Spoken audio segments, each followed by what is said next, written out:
Hey guys, it's Marcus from StreetText. Welcome to StreetText Conversion Chats.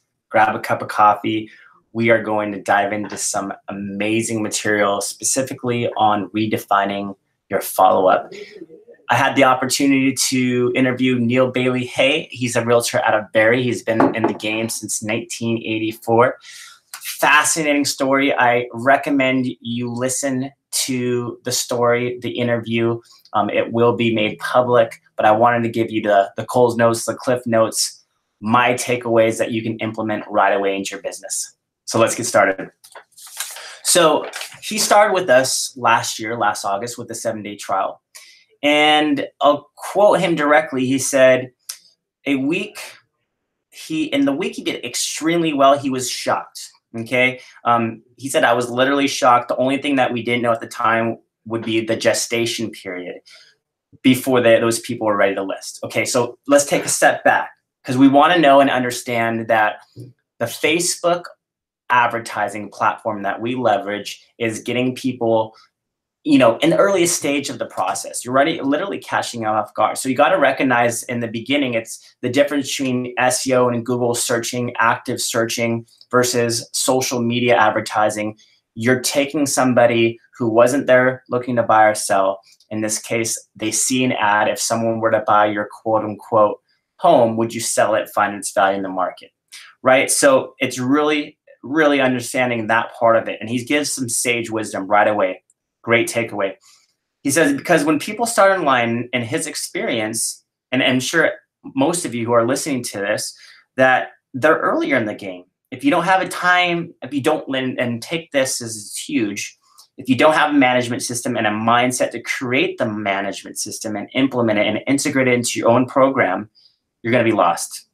Literally, you'll be throwing away your money out the window on leads that are early in the game and you don't know how to manage them, right?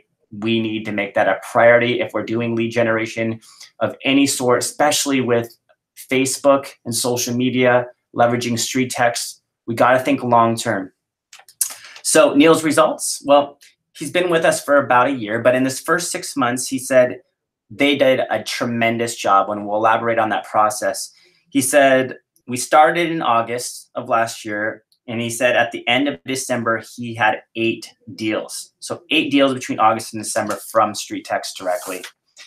Now, let's really talk about on him redefining the follow-up process, on redefining systems, and the most important piece, customer service. He says, we've really refined a lot of the systems so that we can create and deepen relationships with these folks who respond. And we have seemed to discover the various types of leads from StreetText grouping. You have what I call these hyper-anonymous leads, which they put in their information and scoop, and all you get is their address. Then, of course, the next people are, they give you a little bit of information, but not really much about them, no phone number. So then you have another group of people who are very interactive, and they are the ones that are open to a call. They've left their phone number, you're able to get a hold of them, and obviously, in some cases, book appointments. He says, we've actually done, and he'll rephrase this, we've actually had several this year come list me calls from people who received a note card that we sent to them after they input their information. What we end up doing is we actually send them a Timmy's card, okay, a Timmy's card, personalizing the follow-up that is custom with our marketing, and a handwritten note letting them know that we've had, I love this, letting them know that we're here and we can help them at any time, okay? Now, that is amazing, because let's stop right here. A Timmy's card that is custom with our marketing. So they've used a card that they put their own marketing on. So when they receive the card, they're always going to remember them. That's branding, right? That's that know model, okay? Trusting, know, like, and trust, right? So how are we establishing like? Well, you're giving me a coffee card? That's amazing. And some information about my home?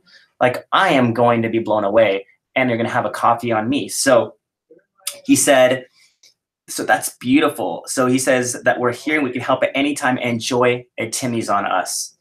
So he said, I've had a number of those people who get the card and say, hey, thanks, come list my house. It was so and they end up becoming buyers too. So think about the outside the box strategies, right? How are we building know, like, and trust? Love it. Okay, so why StreetText? Okay, this guy has been around since 1984. He's always one step ahead in everything he does. He's done every type of advertising, marketing, online and social media. And I had the pleasure of taking him in a trial. And I wanted to know why us as opposed to everything else he's tested. And this is what he said. He said, "You guys have it figured out, man." Love it. That's just the bottom line. We had so many roads, so many providers of leads. By far, yours is the most succinct. So it's with his own business model. He knows his model. The manner in which I think you've executed the advertising message, there is none better. You've made what I see that you've done. The best thing is psychologically. I think it's brilliant. You guys are making it relatable to people. And when you're you're putting into, for us, we actually have set up the city in different zones. So he's in Barrie in Ontario, and he sets it up into South Barrie, East Barrie, North Barrie, and he different specific ad campaigns for those areas. He said on average, we probably, we can verify that, he said, but on average, they're doing 3 or 4 new leads every day. And he classifies leads not as partials, but leads that actually come and provide information that he can start the conversation with. So there's a lot of time management. There's a lot of lead management, but the reward is in the systems. That's what he says. So he says, this is a solid takeaway, everybody. I do believe there's a 2 to 5 year journey to be able to manage the majority of the leads if they're going to do something. Manage them across 2 to 5. We have a 2 to 5 year plan for them. And we suspect, given the quality of interaction, we should get a fair share of opportunities. So it's not that 3 months time period. Yes, we all know that it's all about redefining the systems and looking on how do you establish that know, like, and trust, but it's about defining the database. And over again, I stress those who do that are the ones that do the best. Donna Swansea is the perfect example. I'll talk about her because we send out, she's gotten thousands of leads with StreetText. Last year, she had 1,500, and she sent an email that translated into 6 listings a week later. So you're building that database, you're nurturing them, you're establishing yourself over time. You're allowing them to know who you are. And those who do that well are the ones that win. So we really got to define and redefine the way you're leveraging your systems, the nurturing the component of this. So he said, and he should add, he said, we've already touched on it, but if you infuse reasonable long-term expectations with what you just said there, I think this is the winning. Too many of us in real estate, he says, agents coming in, unfortunately, treat clients with a sense of urgency as opposed to the appropriate timing they actually have. They don't discern their appropriate timing, hence, therefore, they don't deliver an interaction with them that's relative to their timing. They expect, hey, I'm 6 months or a year off or 2 years. I'm just curious, but we're attacking them as we need to eat this month. Okay, your approach may be wrong right off the bat. And he said, that's terrible. He says, that's where I think people are avoiding us. So huge advice right there. Very sage, right? Very sage wisdom. Now, this is where I really love, because he talks about the process of uncovering versus converting. So he said, it's our job to identify who those people are. That's our first and foremost job. It's not, and he's told many guys this many times, it's not an issue of converting. It's an issue of uncovering. There's a big difference between the two. So I say we're not here to convert anybody. We're here to uncover their timeline, their motivation, and treat them respectfully based on what we discover as their timeline of motivation. Massive, massive mind shift right there, right? Massive mind shift. So now here's the future of drip email. Okay, I love this. This is fascinating, guys. I want you to really get this. Since we're working with a company from England and we're working with a pile of videos that we're going to essentially, leverage a spokesperson for each stage in this process. Now, I know, this is revolutionary. This is something to look forward to. I know many of you can't implement something like this, but this is what he's going to do. There's going to be a ton of them. He says we're going to break them down to each group, and there's going to be an appropriate interaction with each of these groups. So he is now defining stages and will create marketing videos for those stages. So it's a quantum leap of staying above where technology. He says, therefore, in order to change the perception of the recipient, we need to up our game. The quality that we give them has to be a quantum leap above what we fed as realtors as a solution. It's terrible. It's pathetic. He can't stand it. And he's talking about the annoying drip email systems that people just delete, or they're just text-based, or they just end up throwing in a, not even reading. So you can't be that guy. Don't be that lady. Don't be that guy. Don't use that drip email campaign that never gets opened and never get reply. You got to redefine your follow-up. So, I mean, it's incredible, guys. He says, I refuse to send out anything that comes with Thought, Produce, or any of those other programs, because I think it's merely a joke. It was an afterthought and some hokey pokey stuff that people go, what the hell is this? And get lost and put it in their trash. I want people to understand the nuances of the business, where they can get great advantages, where they can get in trouble. I want them to have solutions. I want them to have deeper level of thinking about strategizing, when to buy, when to sell, market dynamics, how to interpret, who has a greater propensity for price reduction, and another person who's looking to buy, and how to treat the curve on a downward market when you're going to sell. These are topics that he wants to help build value with. I mean, that's amazing. He's already thinking about and stepping ahead, creating all these different scenarios of where people could be. So I think it's that next level thinking when you got to create and really think about systems above and beyond, just a question that you ask. So now here's another cool thing. And he talks about the elephant in the room. So conversation. So when you are trying to start dialogue with these people, I ask them, if you have an email, how do you uncover that, if the difference between somebody, let's say, who's ready to sell immediately or 3 to 6 months. And he talks about that as, we call that the elephant in the room kind of conversation. We actually have that integrated into our first email. The autoresponder from you guys, we just addressed, listen, we're not here to hound you. We're here to help. We're not here to hound you. We're here to help. Number one. Number two, we want to make sure that you realize, that we realize, these aren't the words he says, but because he's not going to give us his drip there, but he says, we realize you may just be curious, and we're here just to provide you with what you need.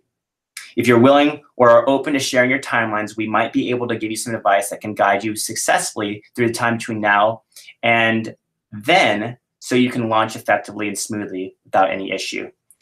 He said it's kind of a game of just breaking down the journey that person, the category, would likely to have, then addressing all the pieces that they should need to hear. Of course, he says he can't guarantee it's always going to be exact, but he's done this for 34 years, and there's a pattern. Guess what? People have to go through. They have to, what about their finance? What about their family situation? It's more than just involved in that process involving the decision-making process. What's holding you up? Like, you have to undiscover this human psychology aspect of this, right? It's humanizing the process.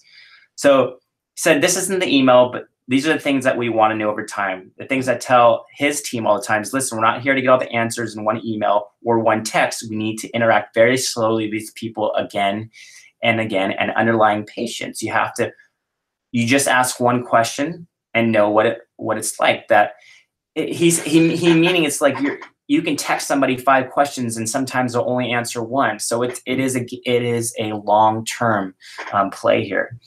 So he says, don't be a salesman. That's the takeaway. Do not be a salesman. He says, I think people try to move into the appointment too quickly. That's where you experience, that's where the uncomfortableness originates. He said, if I had to talk to you, Marcus, and say, hey, Marcus, help me understand your timeline here. Are you thinking of doing something in the next couple of months? Or do you see this down the line? Is it a year or 2 out? And you go, oh, yeah, we're just no rush. Hey, do you want to meet? No, you're not going to be asking to meet somebody who's 2 or 3 years out or a couple years out. So it's basic human psychology. Some other takeaways. I know you guys, there's some great gold in here. I would encourage you again to listen to the whole thing. So again, he says you don't want to be considered a salesman because you're not likely to succeed. So it's extremely important in that process. Now, how to get a reply. Okay, if you were just wondering how to get a basic reply, here's some gold. So he said the first thing they should realize is that if they're having struggles in this arena, it's what we call the elephant in the room. You say, hey, we realize we're just sales folks. We get it. We realize that you might expect us some pressure on you, but we won't. We just, he says, just know that these are the things that we offer when you're ready. Cool. He says that lowers the barrier of entry and people tend to react positively. So let's do a quick role play. Neil and I, we talked about. He says, so let's say someone comes in and all they want is a market value. Where do you go from there? He said, yeah, a couple things. We can give you a generic market valuation with a wide range, or we can take a look at your property and give you almost a pinpoint figure of what you would get. What would you like, right? Giving them options. So 1, 2, like easy solutions to take from that right there. If we're not clear on what we're doing up front, he says, Marcus, do you want something that's a broad range? Maybe 50 grand between high and low? And I say, sure, yeah, no problem. Sounds great. He said, okay, we'd be happy to do that. And they said, follow up after. You say, hey, Marcus, what do you think about that evaluation? I don't know whether it's the right, maybe I answer, I don't know whether it's the right price point or not, but that seems lower. Or, hey, it seems really high. Really, man, it makes a difference when we take a quick look through your place. Okay, I'm not even and communicating this right, but you're getting where he's going with this. He said, we're not here to convert. We're not here to convert. I think most people realize that we shouldn't be trying to convert. We try to keep relationships, okay? So, again, amazing content. And he says for people that are just curious, he just puts them on a newsletter because it's all about formalizing that contact, and it's about, making sure you're staying top of mind at the end of the day. So that's where he puts those in the buckets. About humanizing the process. He says this is a good way to look at it, but he tells us greatest advantage we've had is understanding that we're dealing with people, human beings with emotions, real lives, real experiences, things that have caused them to do things, things that have caused them not to do things or change their minds. And that's people at different stages. So seeing the big picture. Awesome. Now, I asked him a question about mentors and role models. And, what's the biggest takeaway in this? Because what about someone who's just trying to figure out how to do this and do this well, looking at the long-term picture? He said something extremely interesting, and it was a great takeaway, and I'll leave you with this. He said, most people won't do this if they studied the world of lean manufacturing. And he asked me if I know. I never heard about lean manufacturing. He said, lean is literally a game changer for how you think. He talks about it's establishing a platform to conduct your business, a lens to see your business through. That's really all about processes, about systems, about techniques. Make sure, once again, you're going back to what I said earlier, that each of the predictable things that you'll encounter every time with a client is documented. You understand where the failure points are, where the redundancies are, where the bottlenecks are. Once you understand these things, you'll sail through them because you preempt any of those issues with procedures or systems of people, technology for leverage. When you get to learn about lean as a concept, you can't go back. There's no way, because you're looking at everything and how productive it is. What does it actually yield for the client, first and foremost? And then for us, once you start looking at things that way, your client's experience will just blow up. It's ridiculous, he says. The things that we've got invited to, the people, the friendships that are formed, I can't tell you how many times I'm told, you decide on the price, you decide how to do this. We'll leave it up to you. I trust you. Amazing. People know that they're taken care of. They feel it. They experience it. They're willing to put that level of trust simply because we've taken the time to make sure that every predictable step is taken care of. He's one step in front of everything. He said, I heard it said once that on close with this. I heard it said once that when you have the right systems and you hire the right people, you rarely have to manage. The only time you have to manage are anomalies, or the only time are the anomalies. So you better understand anomalies outside of all things that you've considered. You better understand that your business is comprised of, what it's comprised of, and pay attention. Be an aficionado of all the systems that you can have things go on autopilot. He says, he doesn't worry very much anymore about his business. It's very smooth. He says, we're all rolling in the same direction. Everybody has standards that we buy into and help develop. Nothing is imposed on people. It's a true buy-in. It's because we want to help the client. We want to help the client So we get paid as opposed to getting to get paid by helping a client. There's a whole difference in psychology. So it's all about helping the client. It's not about getting paid. He wants to help the client. He wants to help the client. And that's the big takeaway. I hope you guys got a lot of good stuff. More to come. Watch the whole interview, listen to the actual MP3, and I hope you got some good gold. And we'll talk about that every week, 11 a.m., 2 p.m. We're doing the lead conversion masterclass. Be there.